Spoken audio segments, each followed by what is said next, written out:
What is going down, faithful? We got a very special guest. We got Damon Bruce in the building. We're going to talk 49ers football, return of Christian McCaffrey, and how the San Francisco 49ers get back on track after the bye week. We're going to get into it all right after this. Let's go.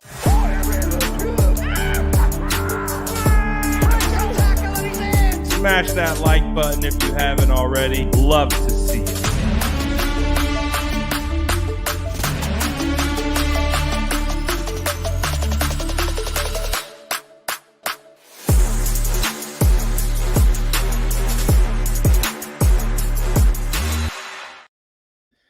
All right, before we open it up and give Damon the floor, I got to give a little intro to my guy.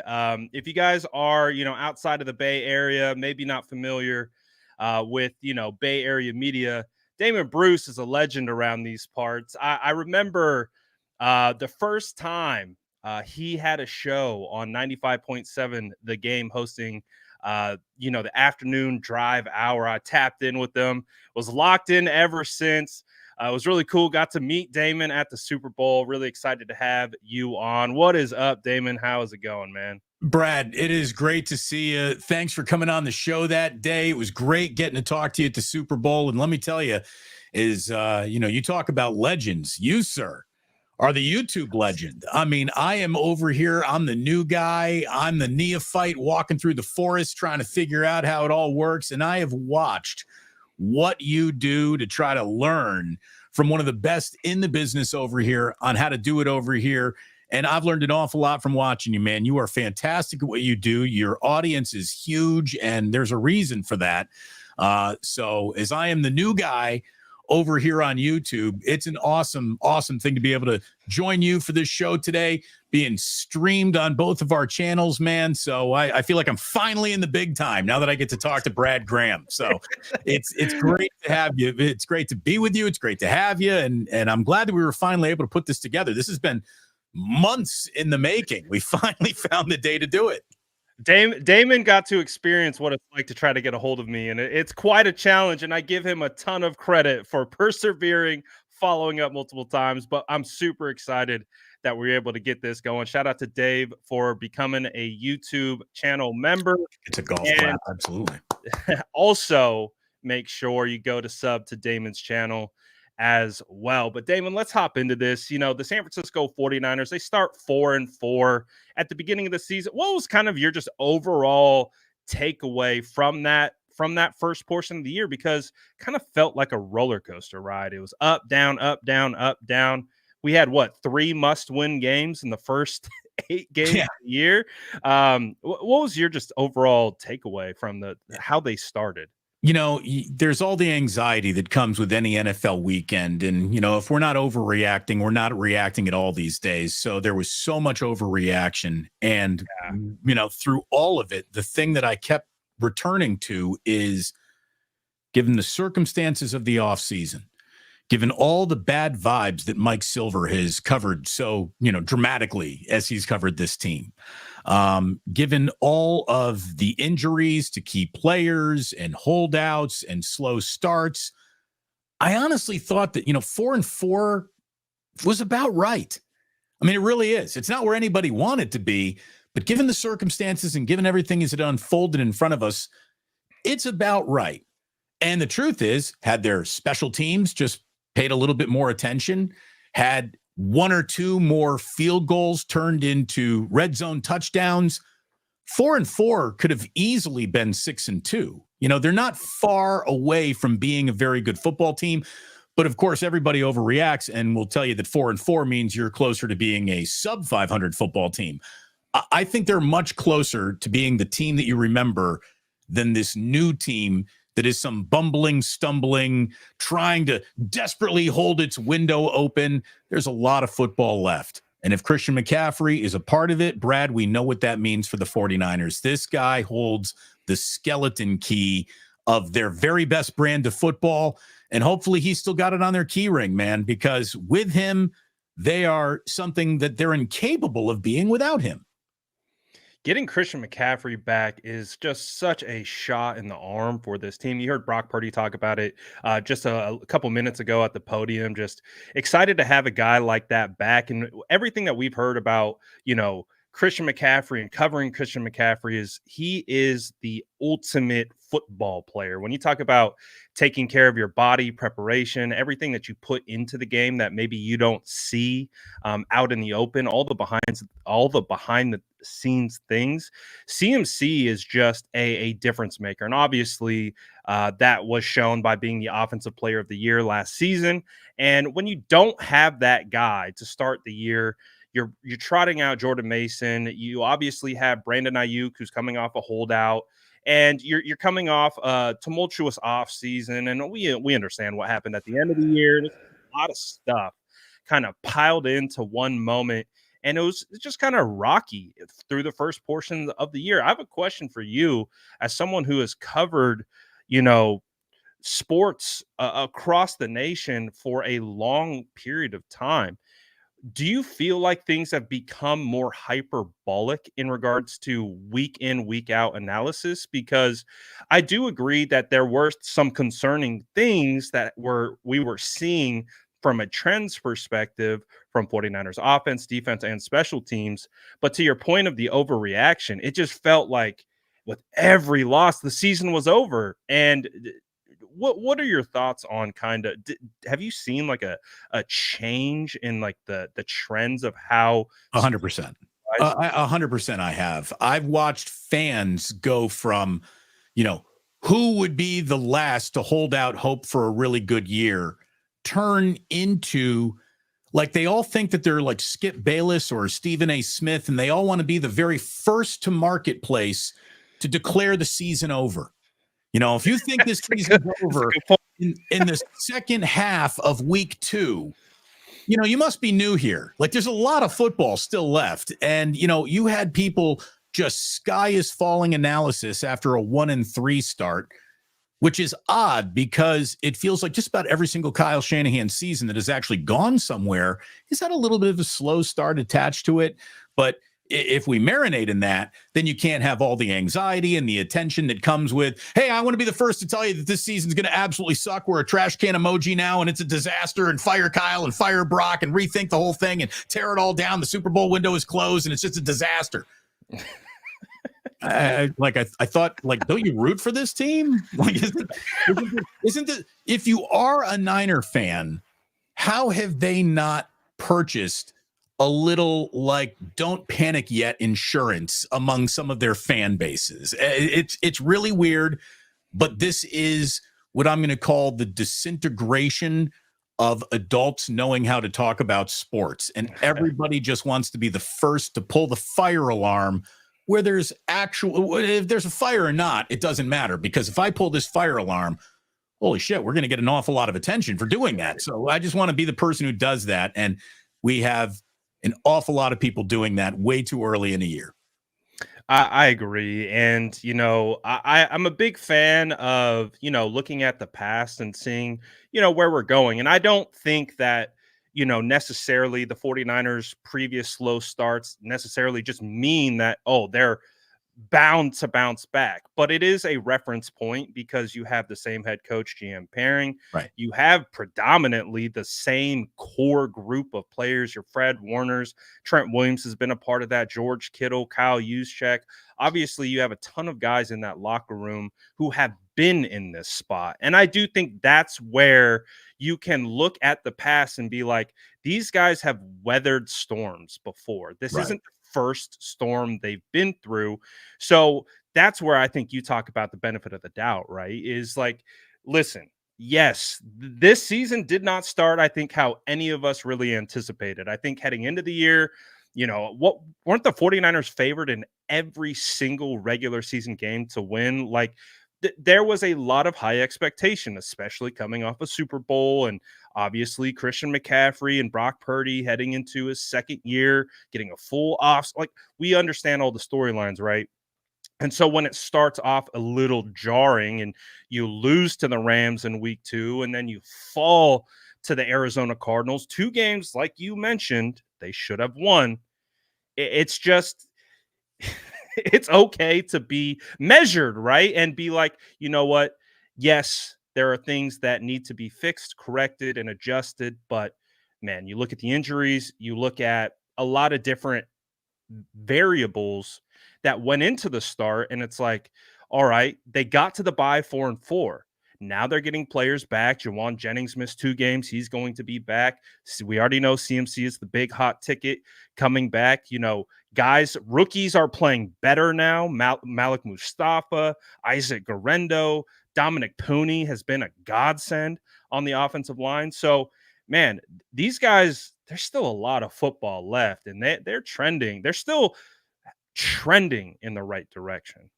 Just ask anybody, would you rather be the best team in the NFL in September or December? You want to choose December if you're offered that choice. I didn't think the 49ers really had the opportunity to be the best team that they could be, given the injuries, given the holdouts, the hold-ins, whatever you want to say, the slow start. And even through all of it, the frustrating losses, as you said, to division opponents, it wasn't like terrible football. It was underachieving. It was disappointing on some levels, but this isn't the worst defense. It's just not as good as it used to be, and it can't be until Dre Greenlaw is back, until there's somebody who's going to show up with Nick Bosa to help create pressures. It just can't be all Bosa, Warner, and Lenore saving everybody's bacon week in, week out. There are other guys that really have to play themselves into the season. And if there's one singular lesson that I really hope that the Niners can take, because seasons are not related. Whatever happened last year really isn't an indicator of what might happen this year.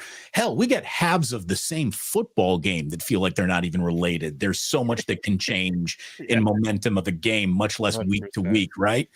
The 49ers can have 4 different games in the same football game, it feels like at times. And that is a level of inconsistency which drives some people a little nuts at times, but they're truly a very consistent team.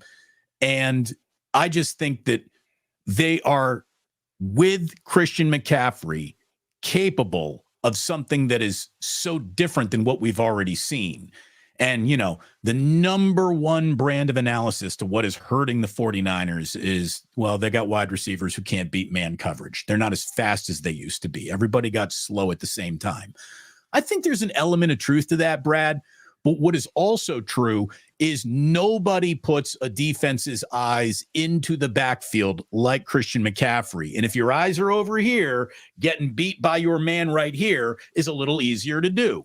Watch some separation happen when McCaffrey is back in the room.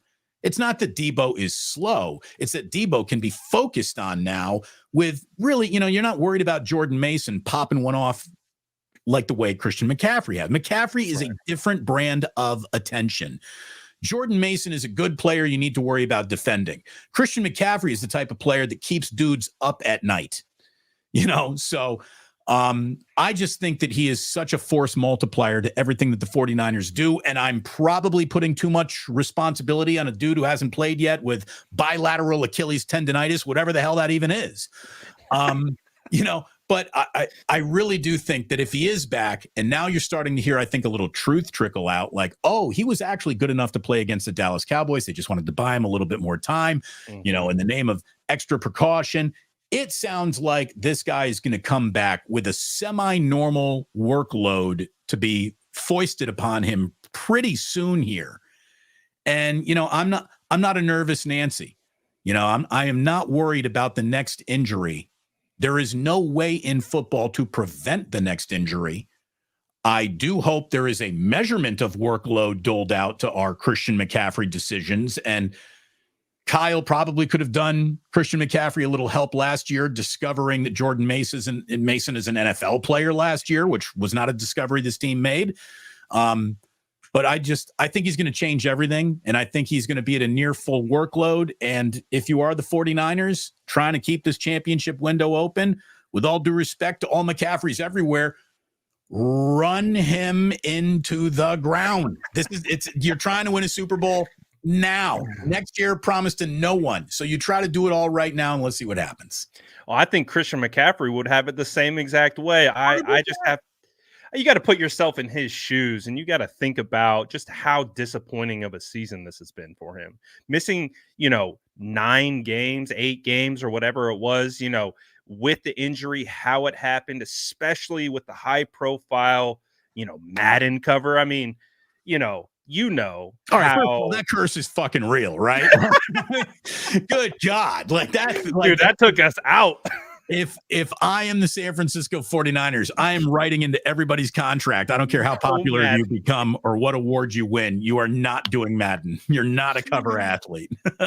Oh my gosh, dude. There was so much. Obviously, the Madden consensus number one overall pick in fantasy. And I mean, fantasy is bigger than it's ever been, especially with the DFS and all of those things. And so you have so many casual observers, more eyes on players like CMC than ever before. Right.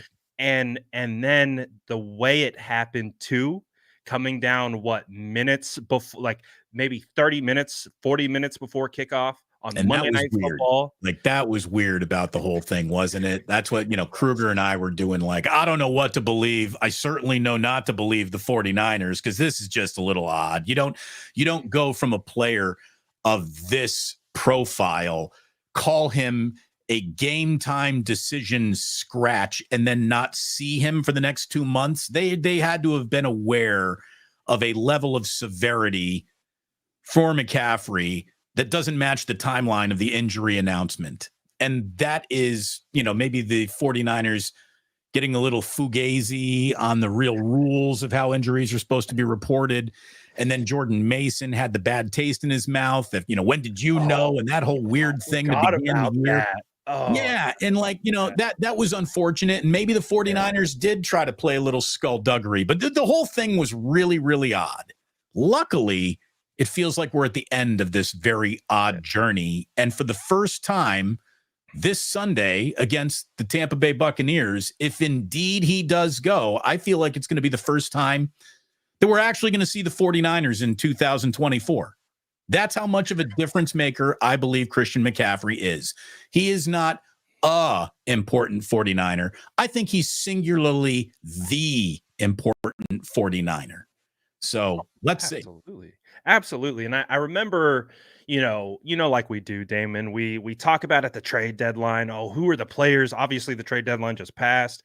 49ers didn't make any crazy splash moves or anything. But last year, CMC was the hot name. Like, CMC feels like he would be a great addition. And one of the things that I felt of why he would is because of the gravity. And as you know, as someone who's covered the Golden State Warriors, Steph Curry, all the gravity in the world. That guy runs around the court. All anyone cares about is where's Steph at? That's you. I really haven't seen something like that, at least with the San Francisco 49ers, since CMC joined. Obviously, you had Deebo Samuel in the wide back role and what he was able to do in 2021 and just really explode onto the scene. But there's a level of gravity that defenses just have to pay attention to where CMC is at all times, whether in the passing game, whether in the running game. They are constantly committing to eyes on CMC. And then you start adding Kyle Shanahan's pre-snap motions all across the formation. And that's when I really feel like the 49ers offense is at its best, because they are so worried about getting beat by Kittle, getting beat by CMC, getting beat by Deebo. And then you start pulling juice across the formation. And then Juwan Jennings comes across the formation. They're having to shift gaps. And then boom, all of a sudden Kyle hits them with the CMC on a choice route or a Texas route right off the backside of where they just shifted the linebacker out.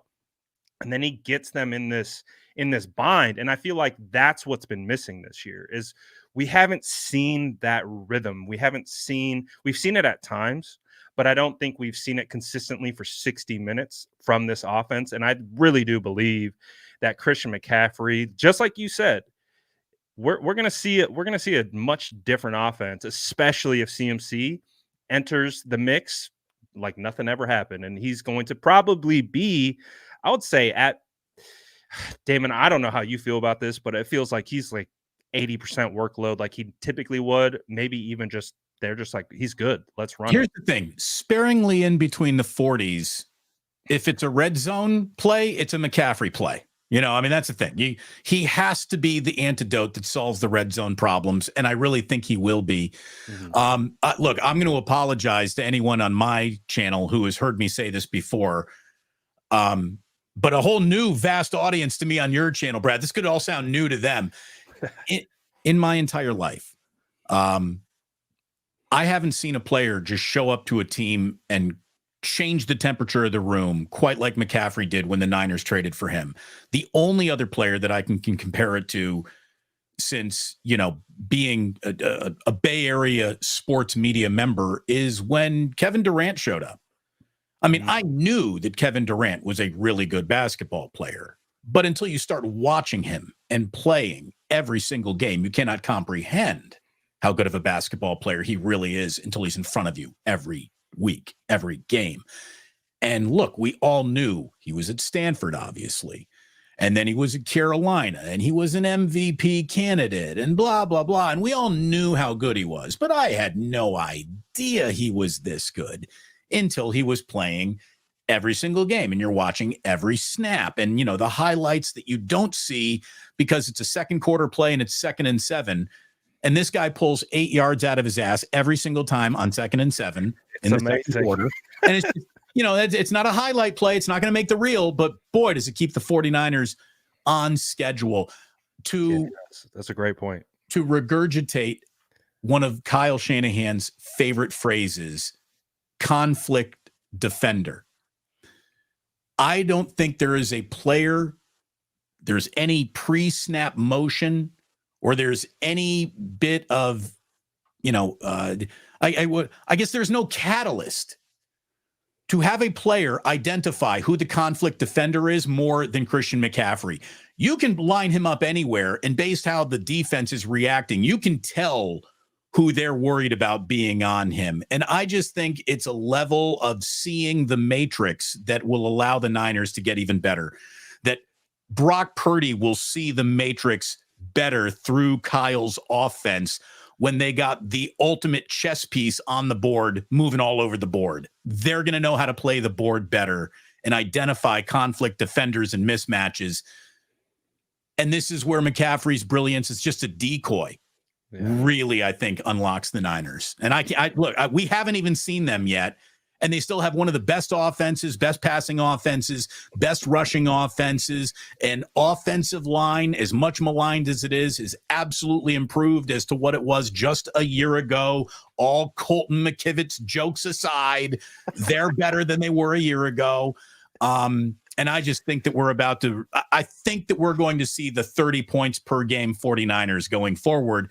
And that's important because their defense doesn't really have that guy coming back until Dre Greenlaw comes back. And they're going to need to be north of 28 points if they're going to drop a, 6-3, 7-2 stretch and their remaining 9 games on us.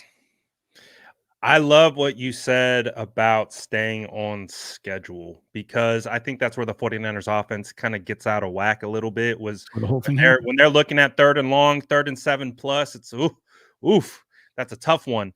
But the thing that CMC brings to the table, and you mentioned it, you see it on tape all the time. There are so many times in a game where there isn't a running lane, and somehow CMC is able to find a crease. He's able to bait backers by pressing the hole, and then he cuts back and he's able to find 5-6 yards. He turns a maybe 1-2 yard gain with, no disrespect to Jordan Mason either. Jordan Mason is 4th in the NFL in rushing right now, but he has this innate ability to just find the crease and get positive yards. And that, to your point, allows the 49ers to be able to stay on schedule offensively. And then that's how you keep opposing, keep the Patrick Mahomeses on the sideline. You keep the Josh Allens on the sideline, keep the Jordan Loves on the sideline, keeps your defense fresh. And we get back to complementary football. And I think that's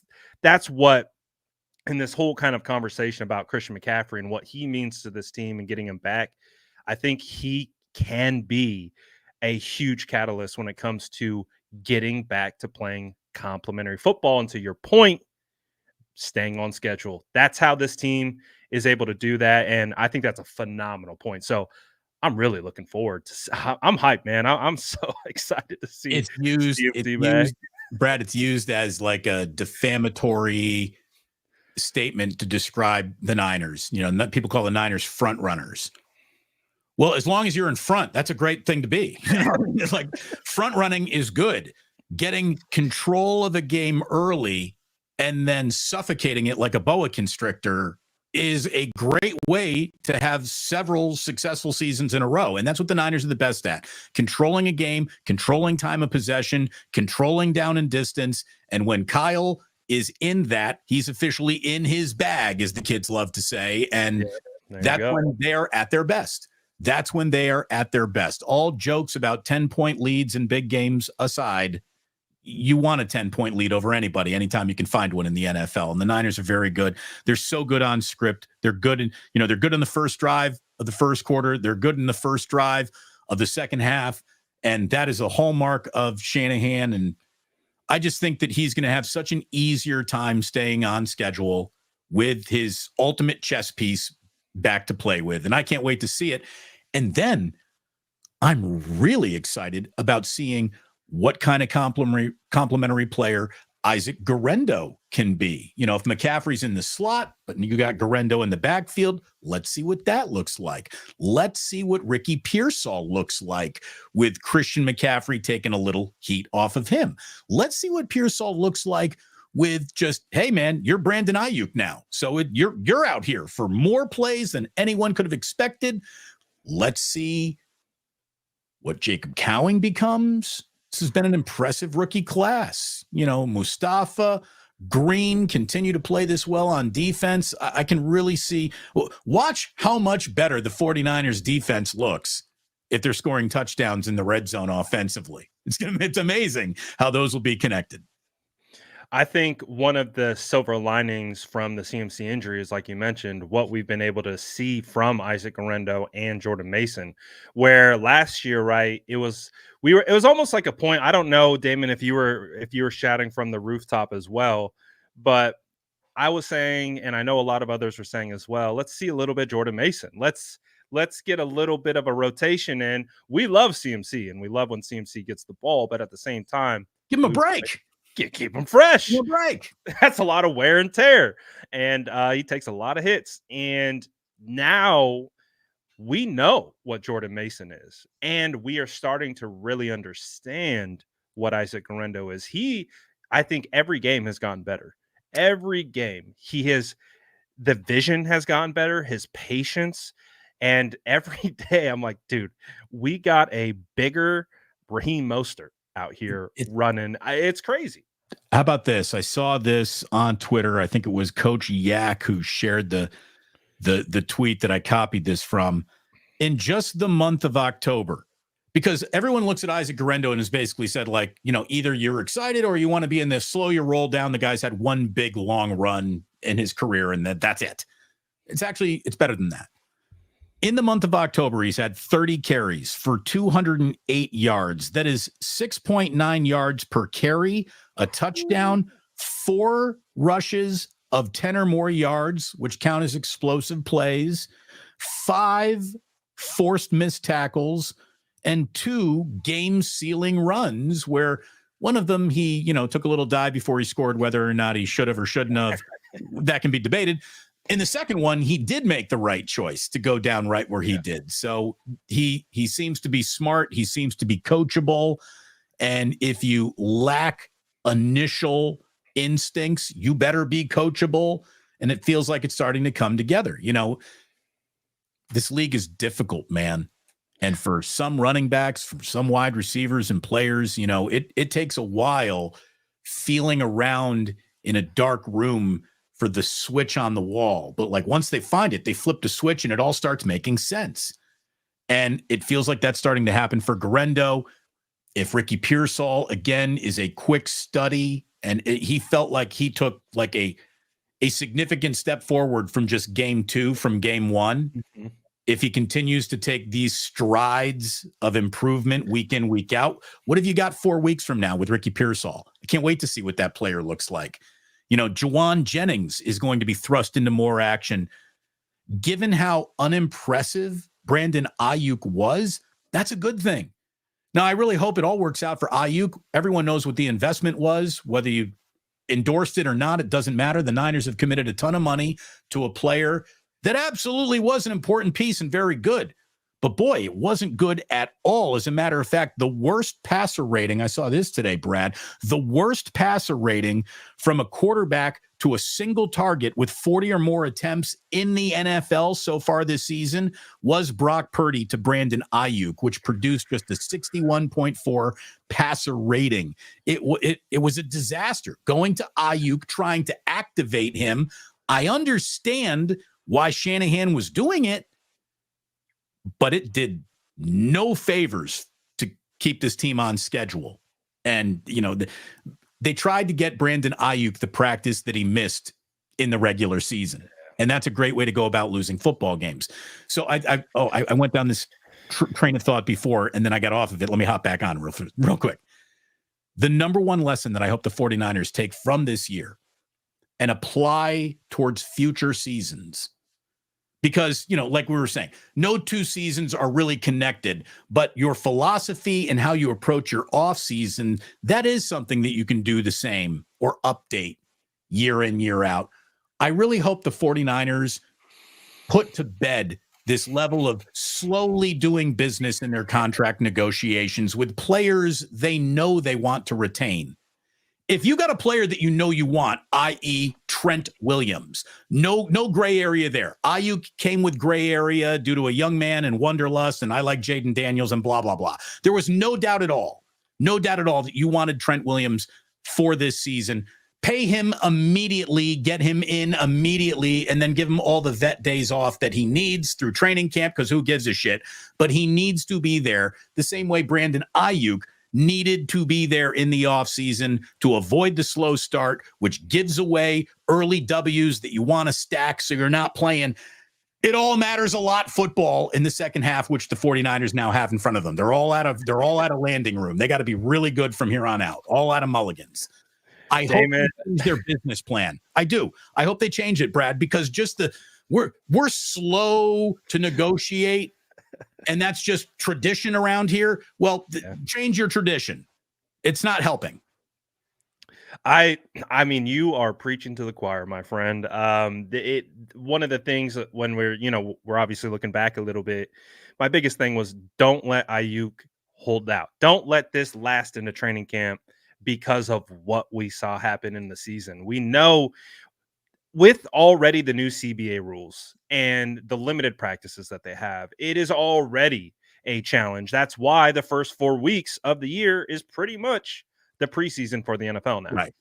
Because starters don't play during the real preseason. If they do, it's maybe a drive, maybe a half at best. And it's just not the same as it was, 10, 20, 30 years ago, where these guys were putting in work at practice, and it's just completely shifted. And we've seen what seems like an increase in non-contact injuries and slow to rhythm with offense and things like that. But to the point being is, yes, I would love to see a fundamental shift in that kind of process, especially with Brock Purdy coming down the pipe with probably, I saw some report, some unnamed executive, I believe, thinks he's going to get $65 million per year on average. And that's a big figure.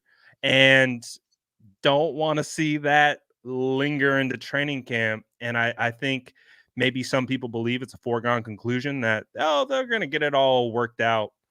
I'm not in that camp, Damon. There's nothing to talk about. There's nothing to talk about. You pay that guy, you pay him immediately. That's the guy you're going forward with. And I can prove that to you because you traded away your first round draft pick that was such a disaster. And Brock Purdy literally saved all of your jobs. All of them. Kyle Shanahan and John Lynch should tithe 10% of their paychecks going forward to Brock Purdy, because they wouldn't be cashing those paychecks with Niner signatures on them had they not stumbled into him. The guy saved everything. So yeah, get that done. Get that. Look, there will be some players where going to the mattresses and into the 11th hour of a negotiation is the right thing to do. Trent Williams is not one of those guys. Brock Purdy is not one of those guys. Maybe Brandon Ayuk was one of those guys. I'm not even upset about the Ayuk negotiation, knowing how weird it all was. But you got to change, I think, the way you do business a little bit just to make the beginning of the year a little smoother. What we have is the preseason, which are the fugazi, phony games before week 1. And then from week 1 to week 4, you now have the let's see season. So you have a preseason, and then you have a let's see season. And then by about week 5, week 6, now you're starting to figure out what your football team really is. And they are starting to figure out who they really are. But you had to get through the let's see season to know who you really, really are now. So it's like there's 2 preseasons built in to all of these years now. And again, it's in any given Sunday league in the first place. And then you add all the moving parts of now early season scheduled football. It's impossible to gauge what you're looking at through 3 weeks, which brings us all the way back, Brad, to where our conversation began and the early overreacting by people who don't understand how football works. There's so many people who, because they, write for a paper or have a YouTube channel, they think they understand the league. They don't. The league is something that takes time to play out. That's how it works. There are 17 games. So to look at 3 games and go, that's it. That's it. What do you want to? What do you want to? You just forfeit the rest of the season? Like what are you talking about? It's over. Yeah, all over. That's it. No team has ever overcome injuries ever before, not ever, and we won't be us to be the first. So goodbye, everybody.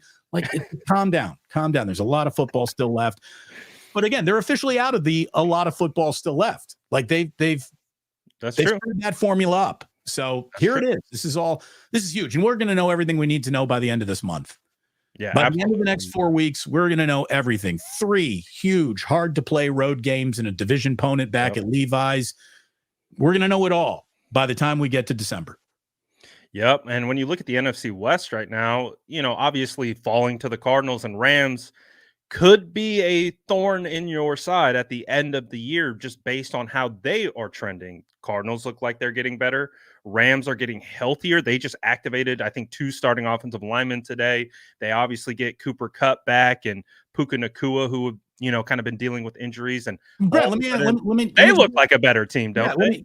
So you're not allowed to bet on the 49ers. So you can't choose the 49ers. You're not allowed to. Who do you think wins the West? Not picking the San Francisco 49ers? Can't pick the Niners. You got to go with one of the other 3 teams. Who are you most worried about? I feel like the Cardinals. I do too. Yeah. I do too. Like, with all due respect to, the Rams, who feel like they're coming, and the defense is better than anyone thought. Yeah. The Seahawks are still 3 interceptions from Geno could come in any quarter. Like, I just the Seahawks are still the Seahawks. Kyler's gotten better. Yeah. And James Conner might be the least appreciated great running back in all of football. So they're an ascending team for sure. And they're going to cause more problems, and they're going to have a few more stunning wins along the way to their next Niners game too. So I would be most worried about Arizona as well. The Cardinals surprised me last season and how they played the San Francisco 49ers. I think that was back when they had Dobbs, as their quarterback, not even with Kyler. And you could see, I think Kyle Shanahan spoke about it. He's like, they reminded me of the 2017 San Francisco 49ers, who didn't win very many games. But if you also remember that 2017 season, I think the 49ers set a record for losing the most games by 3 points. I think they lost 5 games by 3 points or less in that, early portion of the year where they went 0-9. Right.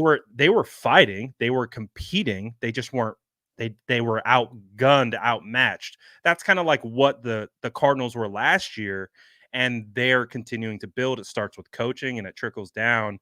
And yeah, the Cardinals are getting better, and they're continuing to get better. So, I think at the beginning of the year, it felt like, oh, the 49ers should walk through this division. Well, they're tied for third with the Rams right now. They're tied for second with the Rams right now, and Cardinals are sitting atop the West. So that week 18 game against the Cardinals and then that week 17 game against the Lions, man, you just look at this back half. You got Green Bay thrown in there with the Bills, back-to-back road games. I mean, sheesh. I don't even want to start to try to handicap what kind of game plan or what the Bears are going to look like when they walk in here late in the season either. Like, they will either be getting closer to firing Matt Eberflus by the hour at that point in time in the season, or they will be getting closer to declaring, hey, man, Caleb Williams' first season, it's all coming together, looking pretty damn good. And they've sort of turned the corner since, Jalen Daniels Hail Married him in Washington back in week, whatever that was. It'll feel like a distant memory by the time that Bears game comes around. So yeah, I don't even know what they're going to look like by the time they get in here. Niners need, the 49ers need to start playing really good football right now. There is no more, that one got away from us, another special teams mistake. Oh, we'll get them next week. No, you're running out of we'll get them next week. As a matter of fact, you're pretty much out of them right here, right now. So let's see what this looks like. How many more games can the Niners lose and be a playoff team? What, maybe 2, 3? Right. As long as those games aren't in division. That's about right. Yeah. Yeah. So do you feel like the bye came at the perfect time for this team? Perfect time. Absolutely. It was the break that not everyone needed from each other, but it was the break that this team needed from the season. You can just see Kyle is just he's aging like a president. He really has. He is not having any fun this year. I don't think Kyle's had a lot of fun in the last couple of years, but it's a stressful job. It's wearing on him, on them. And I think a guy that they all agree makes everybody's job easier will hopefully provide the little bounce in the step and the fun that Christian McCaffrey, again, like, it might be a little naive to put your hope in a guy with bilateral Achilles tendonitis, but, call me naive then, because that's where I'm telling you the hope lies. That's it. I agree. He will change the year or he won't. And the Niners will be kind of what we looked at. The Niners will be 9-8. What do you think of that? What are you now at 9-8? Did you win the West at 9-8? If you did, fantastic. You got a home playoff game. If you didn't, you might be home. You might be home for the playoffs. So yeah, I'm not sure 9-8 wins it. It might. Yeah. No, if the Cardinals are as good as we think they are, it won't. All right. So man, what a crazy year basically it has been, and a lot has been made about Nick Sorensen, and again, early trigger fingers of fire Nick Sorensen and all of those types of things. But I do feel like the defense has been trending better. Now, keep in mind, you lose Hargrave, Yetur Gross-Matos, who we don't even know because he was hurt for a big portion of training camp. He was hurt for a big portion of the year. You just dealing with injuries all over the place. How do you think the defense responds in the second half?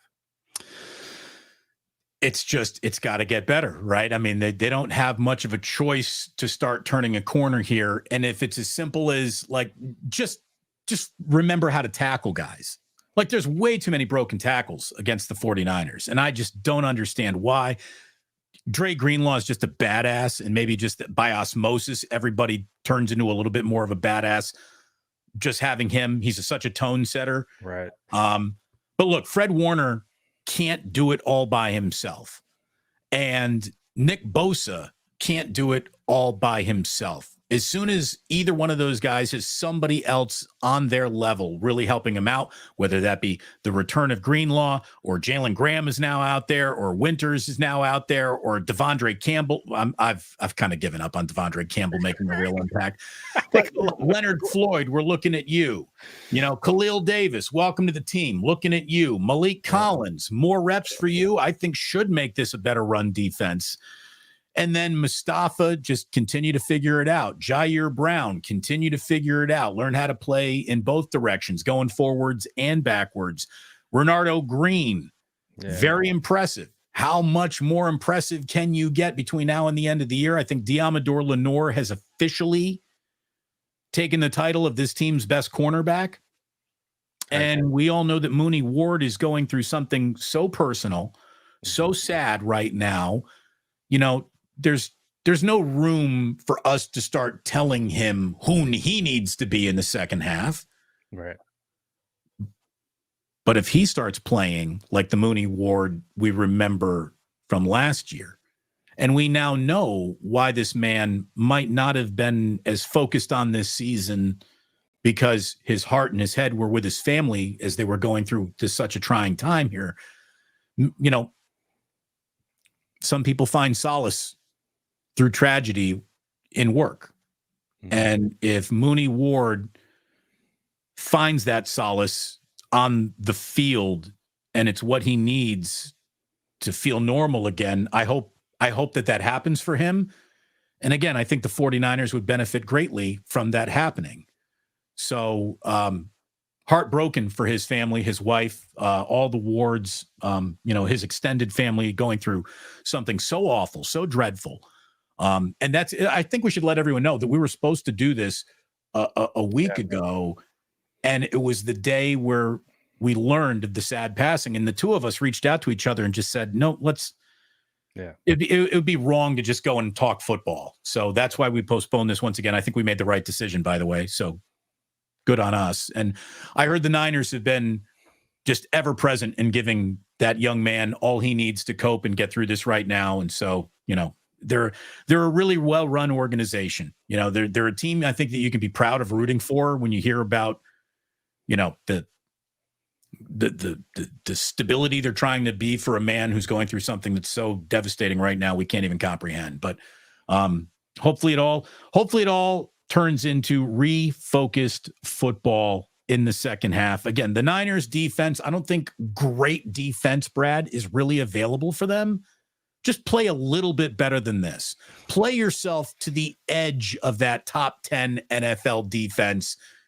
And if you're putting up 28, 32 a game, that's a winning formula.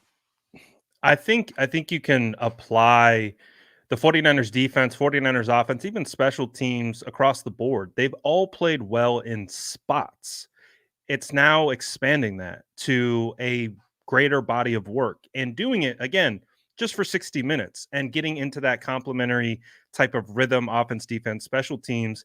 And if they can do that, and if CMC is a huge catalyst to that, Dre Greenlaw potentially coming back, I am intrigued by Khalil Davis. He strikes me as a pretty explosive interior defensive tackle. Now, he hasn't, produced any type of really crazy numbers or anything like that. But, I was very hesitant about the impact of Malik Collins when the 49ers got him in here.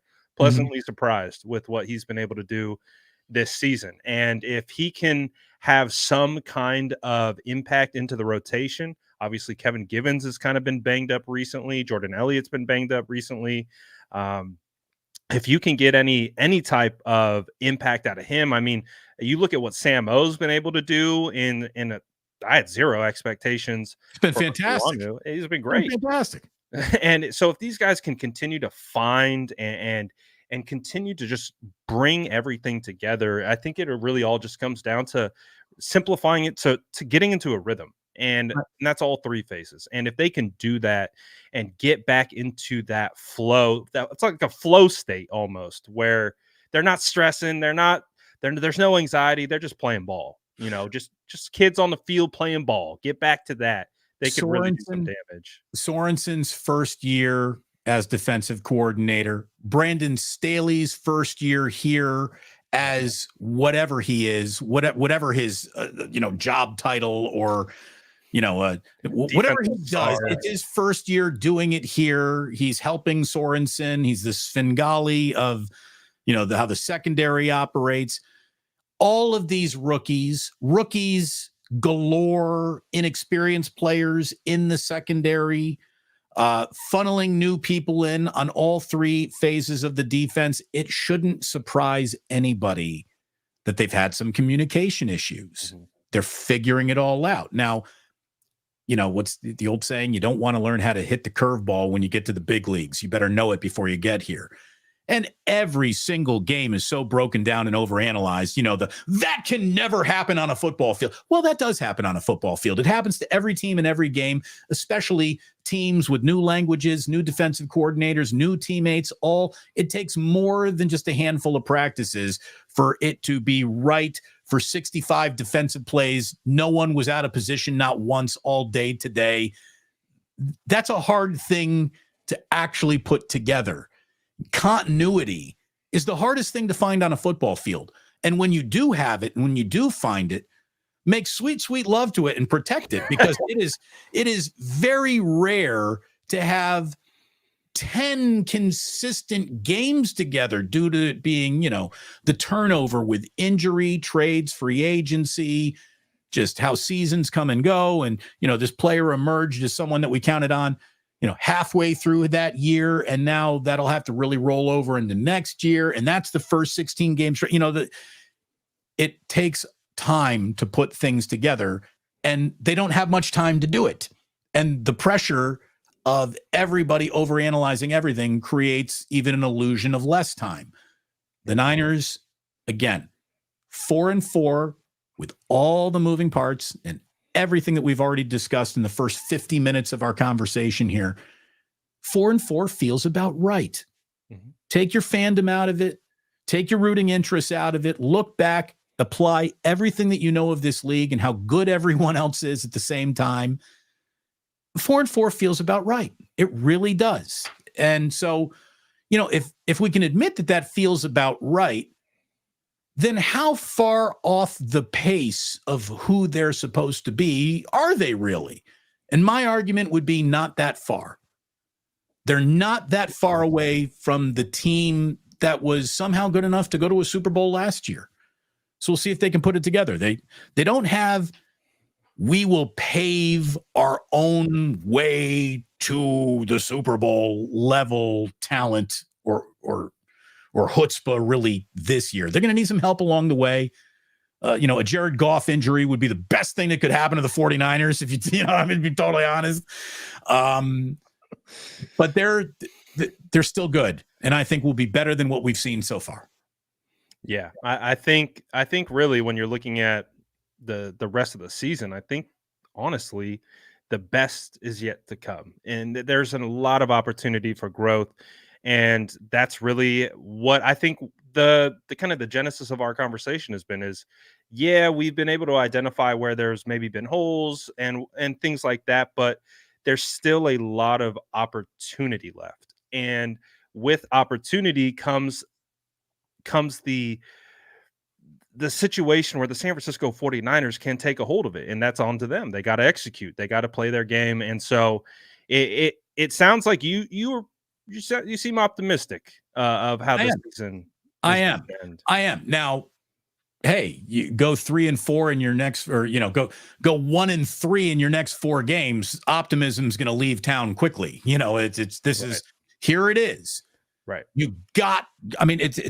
How many must wins can you fit before week 10? Well, it feels like about 4, because this is now a must that you have to send Tampa to its 3rd straight loss. You have to come out of the bye week executing the right way for anyone to believe that this is going to go in the right direction, because beat Tampa Bay, come home, beat Seattle. Those feel like non-negotiable acts.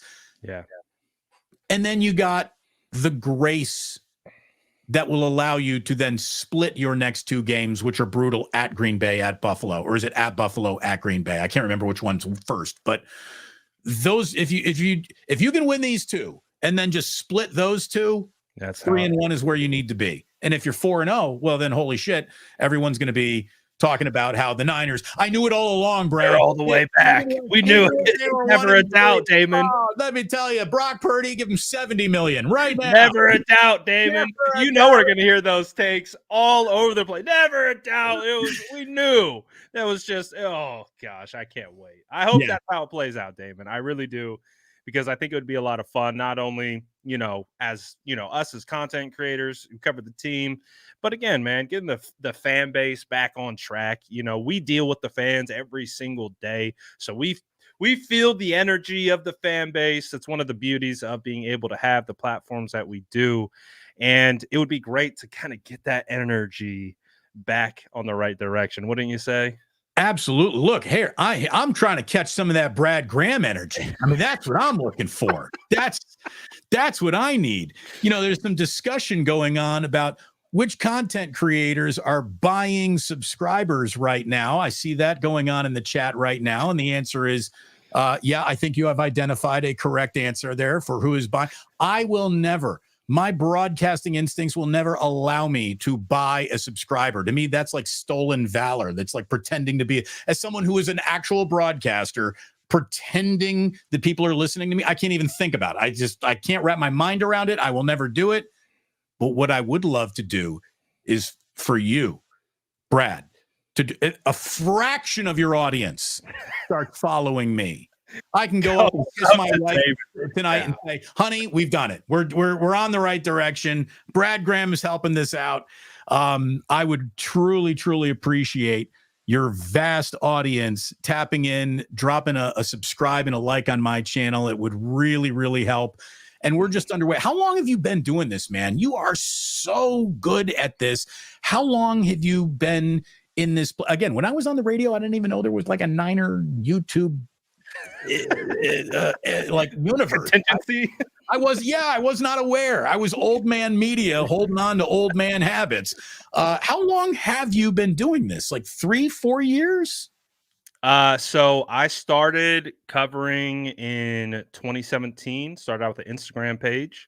Okay. And we spread out to different platforms and started YouTube January 2021. And I am of the same mindset. I'm a social media marketing guy. So that's where, all this stuff is really driven from. Every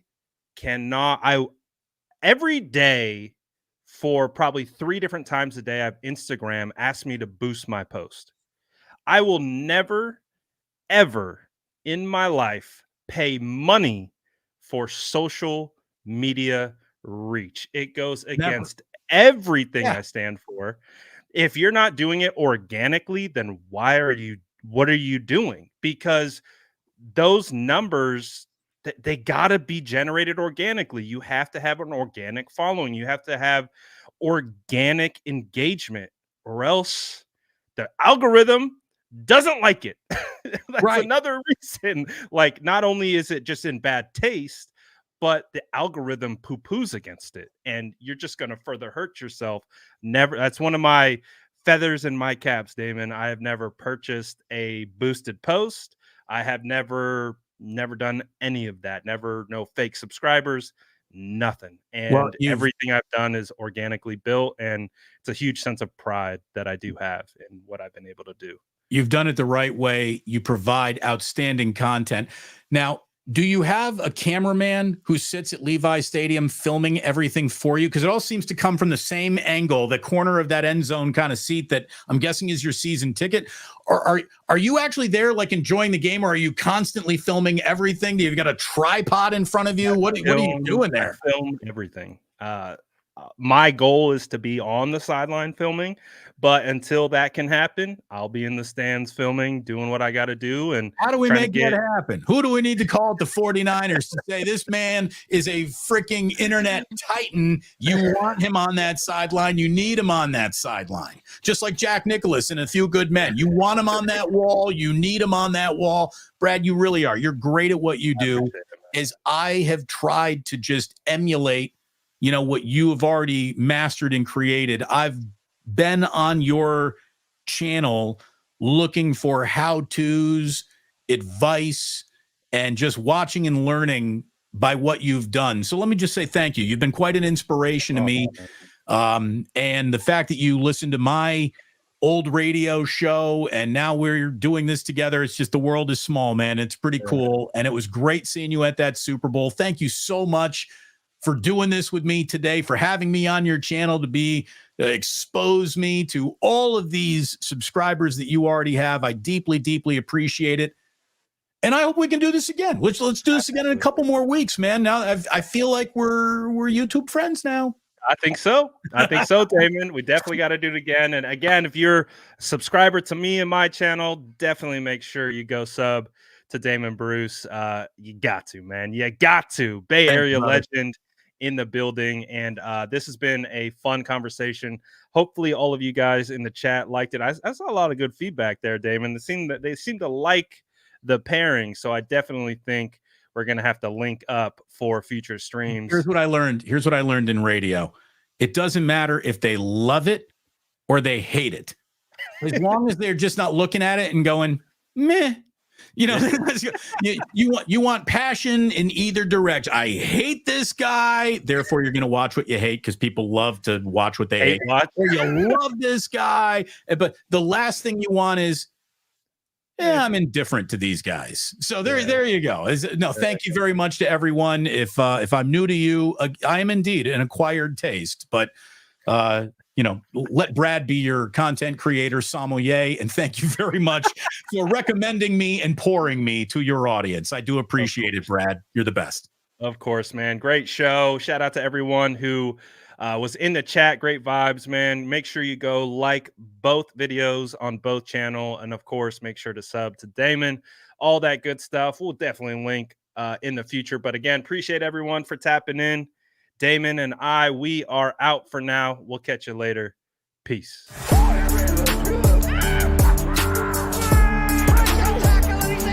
Smash that like button if you haven't already. Love to